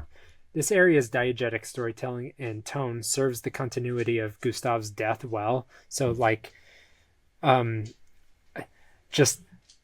we just dealt with Gustav's death. This is the state of mind that Maiel is in. And so I think, for storytelling, they're like, let's create this battlefield that kind of represents tonally how Maiel is feeling right now. And it's just bleak death, I don't know, just the lighting and everything is just red, gross. Exactly. Yeah, well, all of the areas up until now have been very like high fantasy, strange, beautiful, like lots of vibrant colors and intricate like art direction and art design. And then this one, there's a little bit of that fantastical element because there has to be, that's the world that they're in. But it's mostly just a battlefield full of bodies. And it's just different from all the areas you've been to before. This isn't fantasy. This isn't like a magical land. This is just like death everywhere. Yeah. And it turns out to be a trial for Maiel. And by the end of it, she unravels, and she is shook by what she perceives to be Verso's complacency. But is he inured to the death? But we learned that, the whole reason he decided to join the expedition is because he's seen too much death, and she's challenging him on it, but really he's just decided to act on it. He hates the death, but he's acting on it. I don't know. It's like, my sister's an EMT.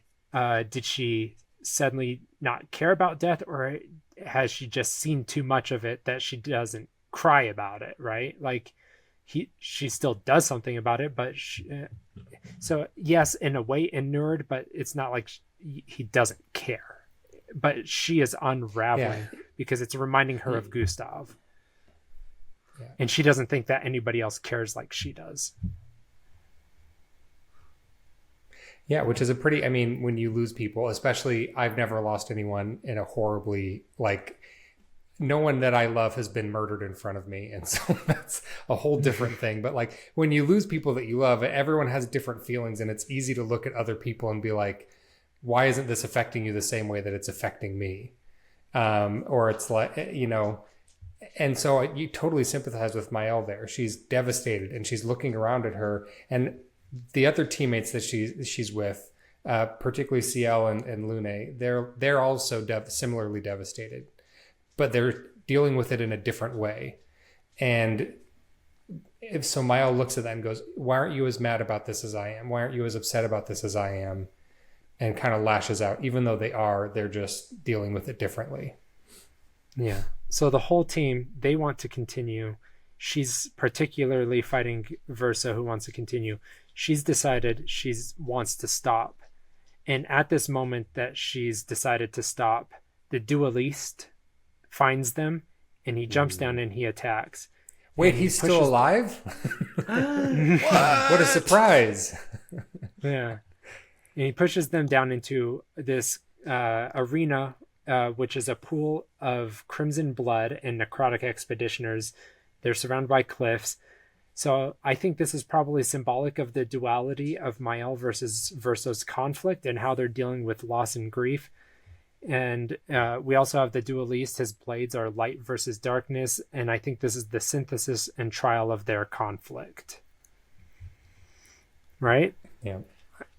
Probably. Yeah, well, they literally plunge into an even darker version, because like the battlefield above is its bodies and death, but then this Nevron, the duelist, smashes the bridge and brings them down into an even darker arena. You're standing like knee high in blood. It's not like, oh, there's a waterfall and it's blood. It's all blood. There's blood and bodies, and it's just like and it's gross and red and it's grotesque and upsetting. And it's just this plunge into like this particularly dark place for Maiel. It's like she has to overcome this to get to the other side of this, this mental block, this trial for her. It's a physical representation of that. Right. The fight started at the exact moment they began their fight. And yeah, it symbolically represents what they're fighting about. And by the other end of the fight, the conflict resolves. And so I think this is a fantastic way to tell a story, is when you're doing fight scenes or whatever, to make it more than just choreographed fights. The fight needs to continue the story itself. It can't just be a fight. Yeah. And so they're doing this perfectly. Yeah. Also, it might be the most kick-ass boss fight so far. This is a super cool boss fight. I felt really cool because it's a long enough boss fight that towards the end of it, I was pretty good at parrying, and I was like, I felt like hot stuff. I was, it's a fun boss fight. It's a good battle. It feels dangerous, and when you miss like a block or a dodge, he hits pretty hard. But when you do block and dodge, it's like, yeah, got him. It was a really fun boss battle. Liked this one a lot. It's really good. And I feel like also just the way it ends, where it's like this thing where everybody comes together and like, they're all doing these moves one after the other and like fighting really unified. And I remember watching that and being like, I feel like they had to have made that as like almost like a demo showcase thing, like, to get like investors and other people, and like that felt like they put a lot of effort into it to just really be flashy and stuff and be like, no, we mean business with this game, because like, look at how awesome this is. Because like, I don't know if anybody else got that feeling, but that was the first time I saw it. I was like, oh, that's definitely like a showcase set piece right there. Like they get the used as a demo, but it also like was important to the story itself, whereas 100%. Not all battles are. So I could see it being for both. Yeah. 100%. I was just going to say, because not only is it flashy and amazing, and it's all four of them like doing it, and they haven't done it up to this point that I can think of, where all four of them have like a final attack to take down the boss. But it also is like, because this does kind of symbolize this conflict within their party, particularly within Maiel, they all team up together to defeat it and then come out the other side. So it's a little like the symbolism is kind of on the nose, but it's also really good. So I don't mind. Yeah. So like any story, right? Like you get the status quo and then you get a call to action, and the hero needs to like reject the call and then choose to take the call. Generally that's what happens. So we just got the protagonist axed off, and now Maiel is going through her setup for, is she going to take her call to action? And she's up until this moment, she's decided, I'm not going to take the call to action. Then we get into this section. They take the dueliste down, and then she accepts the call to action. So we are starting a new journey, and she, arguably because she's accepting the call to action, is becoming a protagonist. Even though we're playing as Verso, so it's kind of saying he's the protagonist. So are they dual protagonists? Structurally, Ensemble. We can say they are. It's weird how they've done it. Like, this is weird writing, but it's very good. So on the other side of the battle, Lune looks around at the expeditioners that have passed, and she says, this is what we're fighting for. She needed a renewed purpose, a positive charge, as vengeance wasn't pulling her through the weight of the grief of loss for Gustav. What's more, she needs to carry the baton. Gustav chose the mission, and Sophie, arguably, over her, and to end all of this, and to end the paintress. And she needs to honor Gustav's sacrifice. And so that is what her call to action is, and she is accepting it and continuing. We continue. Hey, that's the thing that they say. Yeah. That's it. So on the other side of this, she lays Gustav's arm to rest in a pile of red and white flower petals, a reminder of his pain, but also his innocence. Verso looks over a grave marked 0. So we saw in a flashback the 100, but we know 0 came before that. That was the actual first expedition. But the 0, it indicates he knows this location, which he actually says he's buried people here. He's come to pay his respects to someone. We don't know who, so more foreshadowing. We see it's wrapped with a white cloth. We saw in a foreshadowing in a previous one that Maiel was holding a white cloth, similar to how all these sticks are wrapped in these white cloths. Yeah, and I think I'm just remembering now, I think we might have accidentally glossed over a little bit, but right before Verso joins our party, we learn that Renoir was the leader of Expedition 1, and that Verso was in that expedition, or Expedition 0, sorry. And that Verso was a part of that expedition. So he's been here for 70-ish years, something like that, almost 70 years. And so so that's a good little nugget to remember, that he's been here a while, and we learned that he's helped out expeditioners in the past, but that Renoir was his commander. And also we learned that earlier on, we learned that Renoir believes that okay, so some of the people, some of the expeditioners who don't die have just been kind of granted immortality. They're living forever, which is why Verso is, not dead, even though he's been here for 70 years. He's 100-something years old. Right. And neither is Renoir. And so Renoir believes that their immortality is a gift from the paintress, and that killing the paintress would kill him too, which is, at least for now, as we understand it, the motivation is why he's killing expeditioners, is because he doesn't want to kill the paintress. He wants to keep living forever. At least that's how we understand it now. I'm sure that we'll get other twists and turns as we go along, but it kind of gives context to Verso's perspective and his weariness with death, that he's been here for a minute and he's dealt with this a lot. And he's lived in these lands longer than he lived in Lumiere, by almost twice as long. Hmm. So Maiel commits to finishing what Gustave started, to avenge him against the paintress and Renoir, but also to save Emma and his apprentices. She talks about not knowing if he was her surrogate brother or father, but he acted as both. So she is taking on her motivation. She's adopting his motivation, and also just eulogizing what he meant to her. I love this scene. It's a beautiful scene, but at the same time, we're getting shots of CL. She's talking about, she says there's no more dome, just open sky, so they're no longer protected. And she's talking to the giant red leaf tree. I don't know what she's talking about. I assume we'll find out later, saying you were always there for me.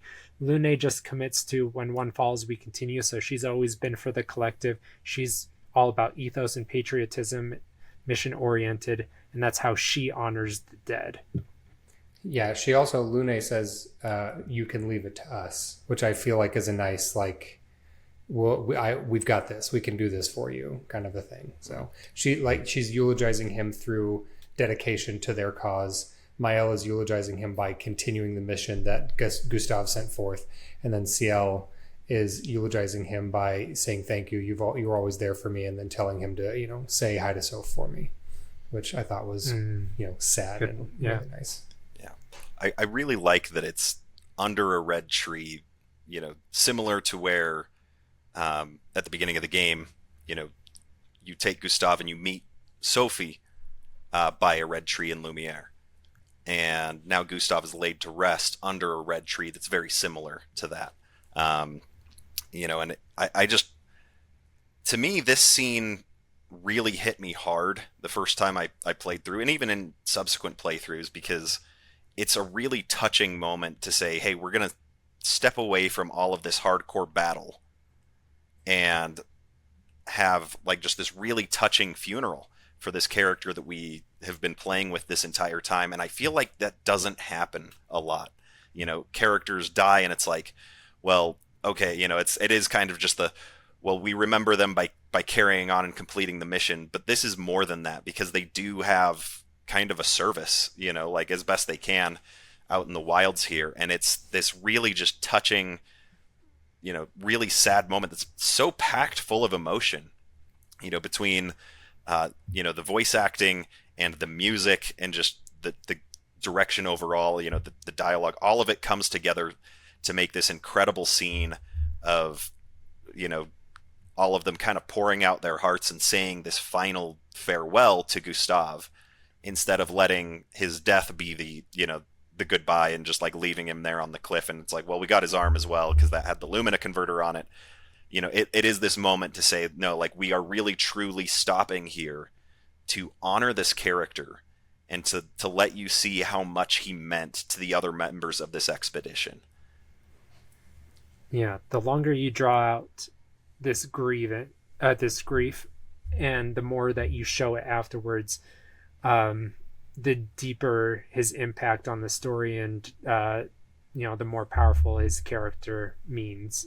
So it's important to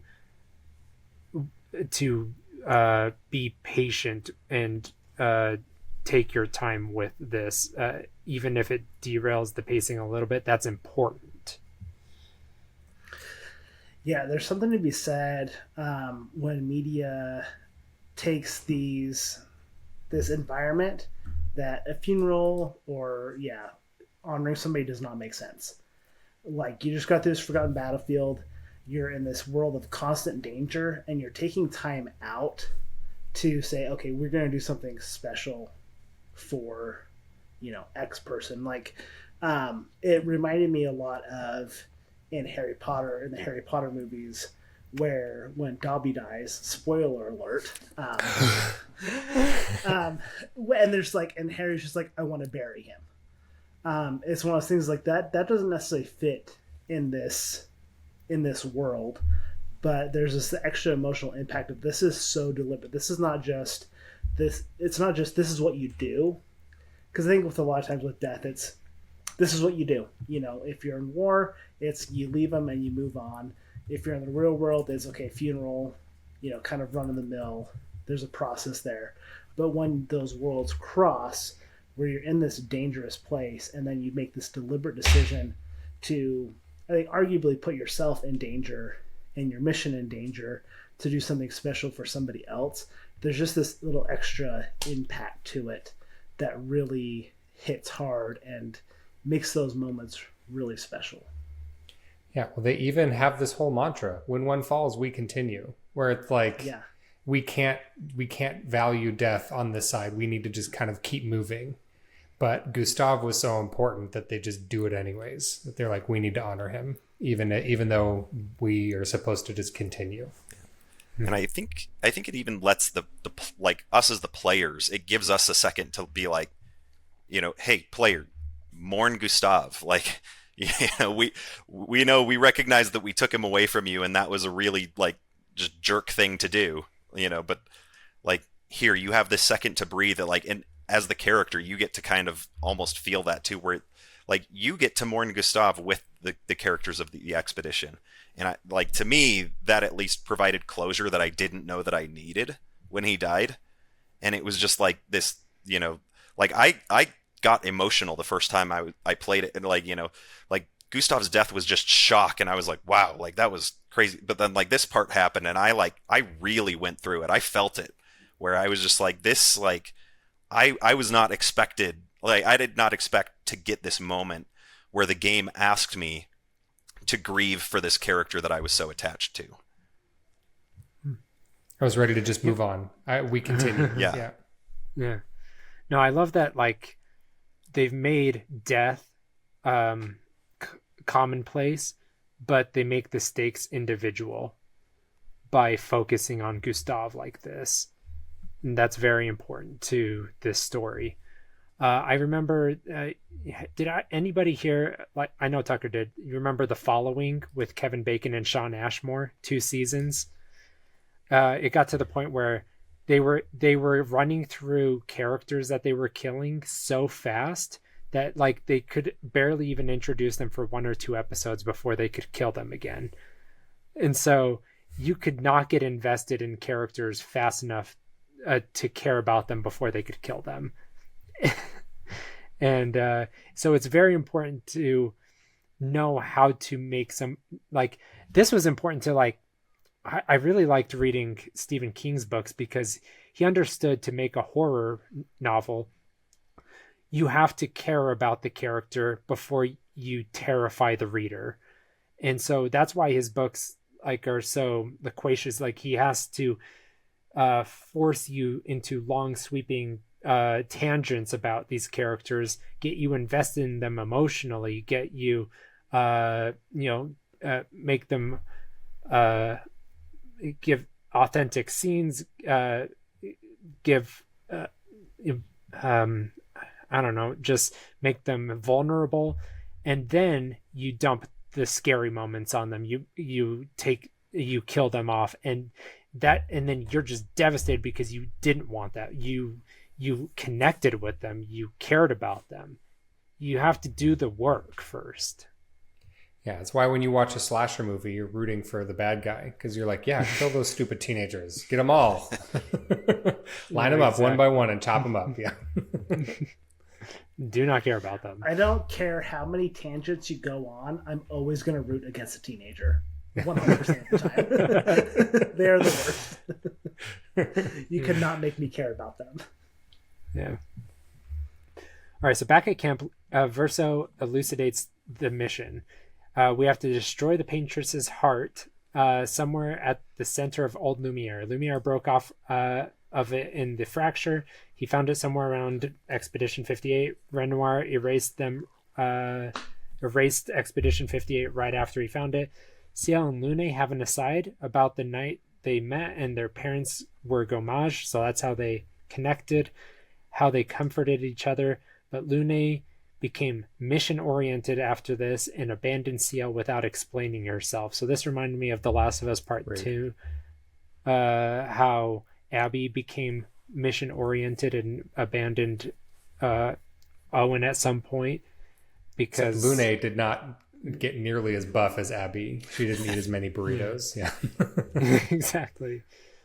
But she never explained herself to Lune. She just kind of got distracted and became all about becoming the best expeditioner to ever exist, and that's why she's always throwing out those platitudes and just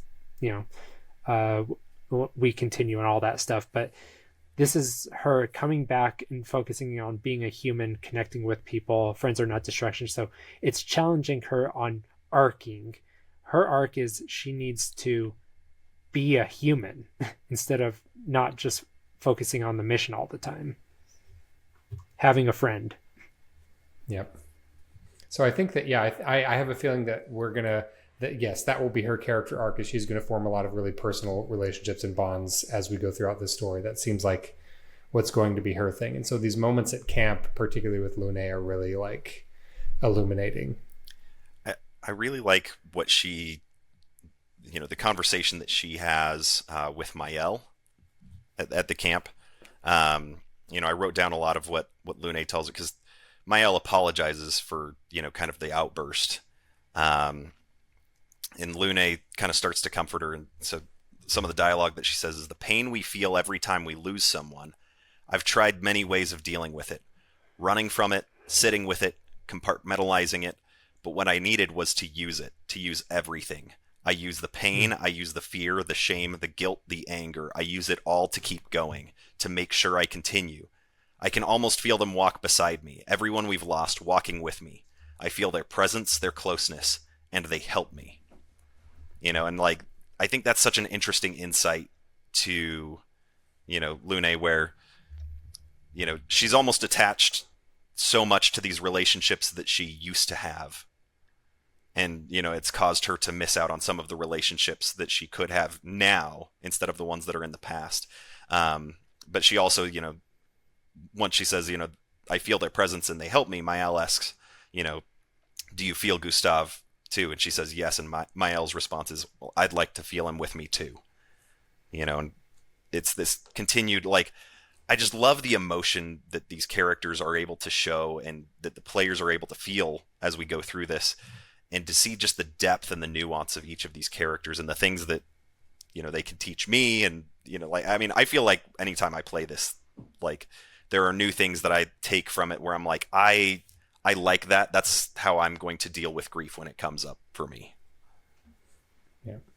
And I like that in typical Lune fashion, she describes these relationships and how she uses them, because she's like, I loved these people, and their deaths can't be for nothing. And so I'm going to utilize that pain to help me to be stronger and to do this and stuff. And so it sounds kind of like a harsh, like, well, she uses the relationships that she had with those people to be stronger and be better. Like she's like using them in a bad way. But I think it's just for goal oriented and like, really laterally minded people like that. But that's just kind of how you have to deal with things. So I love these people. I can't let that death be for nothing. I'm going to help it make me stronger and help it make me better.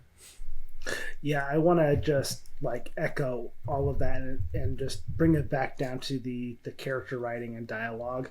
It goes into so in depth of each of these characters handle trauma in a very different way. Like in this dialogue, you see, okay, like because of so much loss and trauma that Lune has experienced in the past, that has built some calluses here and there, but has also built how she handles future trauma. Like those battle scars are there, and they're very cleverly written in the subtext of things. And then Maiel is experiencing, she's new to this type of trauma. She's had people gomage. I mean, she mentions this, but she hasn't seen people actually be killed. And that's a whole new trauma for a 16-year-old. And so she's trying to navigate this new trauma path. And Lune is like, hey, I've been through a lot of trauma. I can be kind of this guiding hand. And you kind of see the expedition start to kind of surround Maiel and fill, this Gustav hole in her life. Where, Gustav was this brother-father figure to help her guide her through these situations. And now that's gone. And now the expedition is naturally just filling in those holes left in her life. And it's just fantastic. Of just like each character feels like they've lived a lifetime in these short dialogue moments. So just I don't understand how these writers are not just everywhere and making like feature films and all this stuff. Like, it's just brilliant. Yeah. So yeah, Lune talks about how she has seen other people die and how she uses it she doesn't want it to be in vain. She uses it as her personal motivation. She's trying to instill that in Maiel so that she can use Gustav's death to motivate herself forward. And this contrasts with Verso, who has seen plenty of death, and it's subtle, but he uses that as he regrets it. He's using he wants to fix his mistakes. He feels like he needs restitution for what he's done.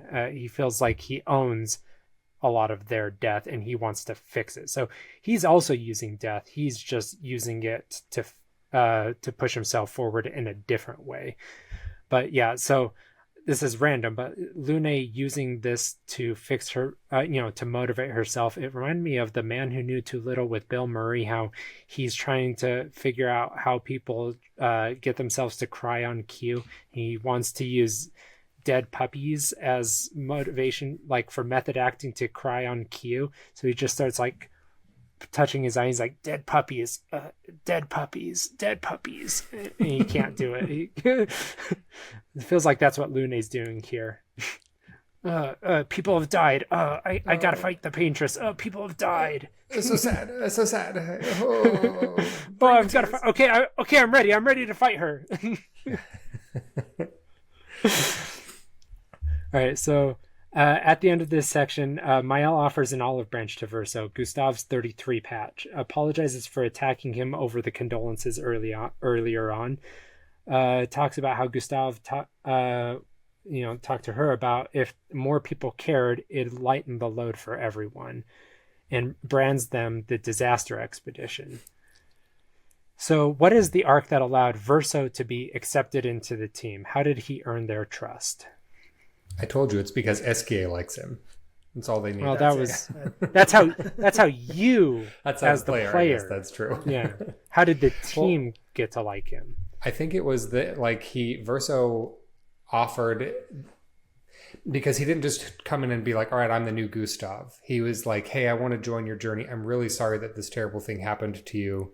Tell you what, I know of this nice place where we can lay your friend to rest.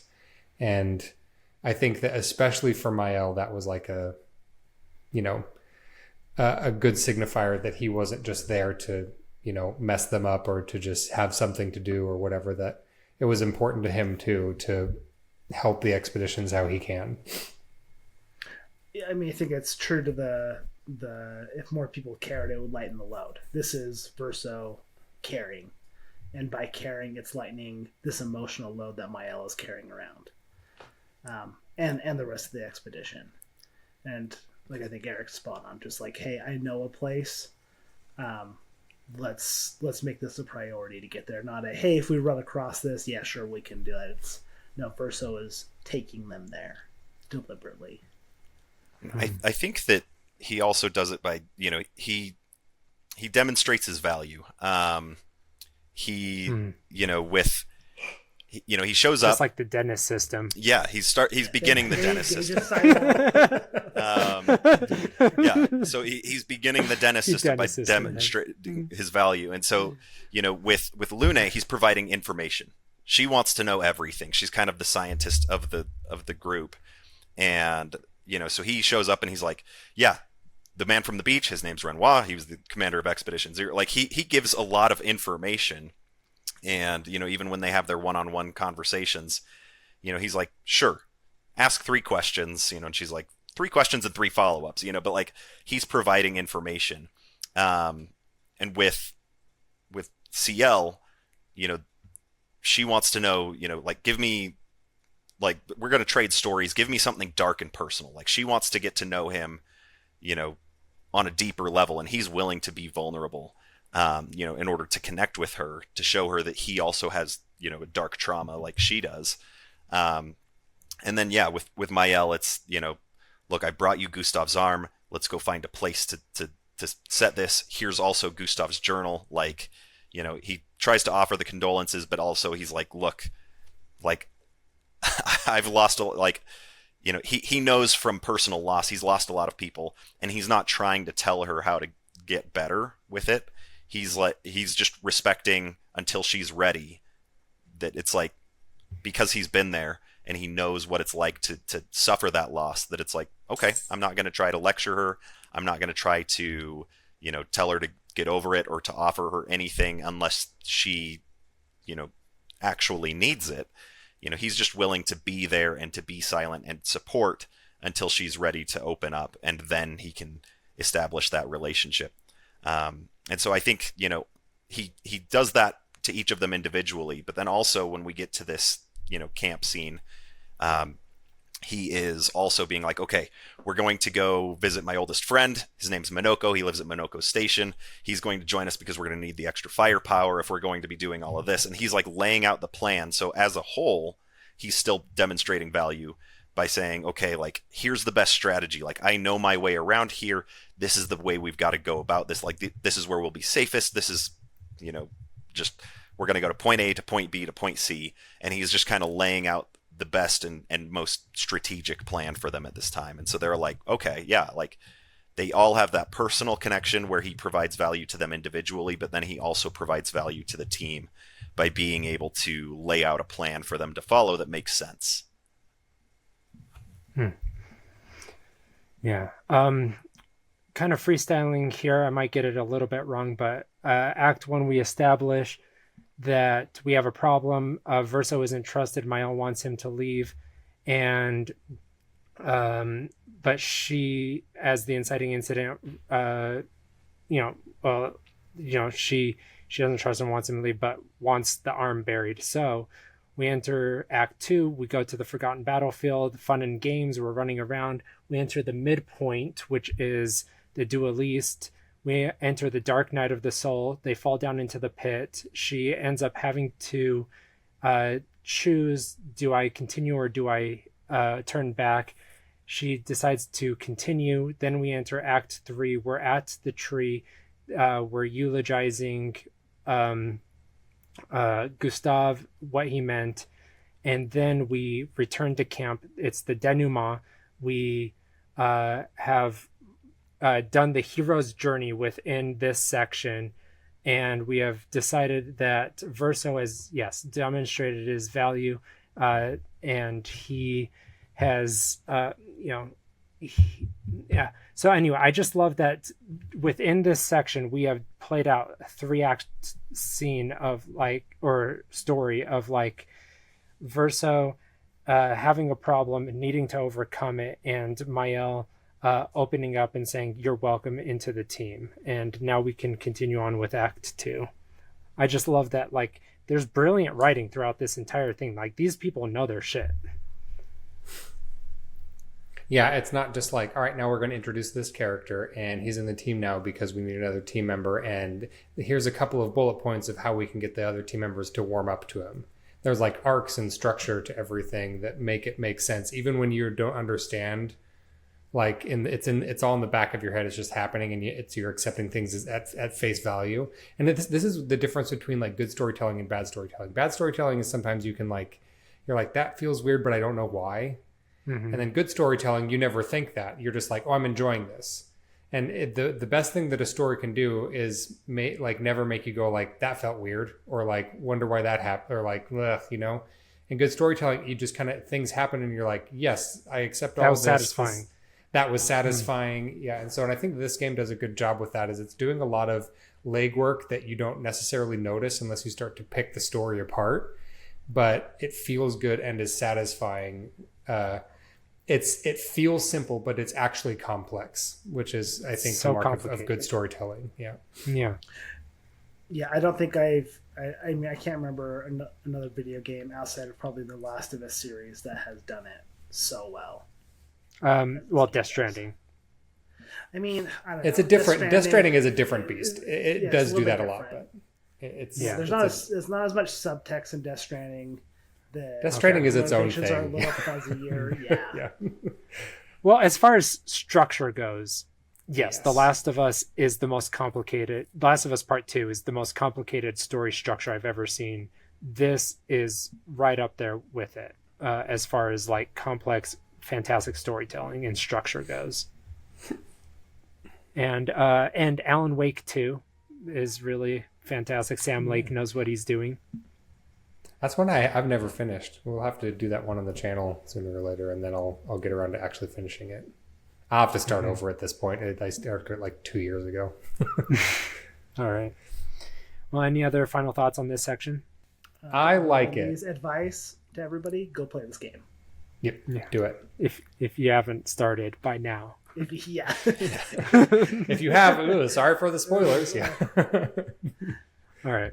Well, please like, comment, subscribe. You can find us wherever you find podcasts. Join us next week. Bye, everyone. Bye. Bye. Outro. Bleep-a-doof, bleep-a-deep, bloop-a-dee-blow.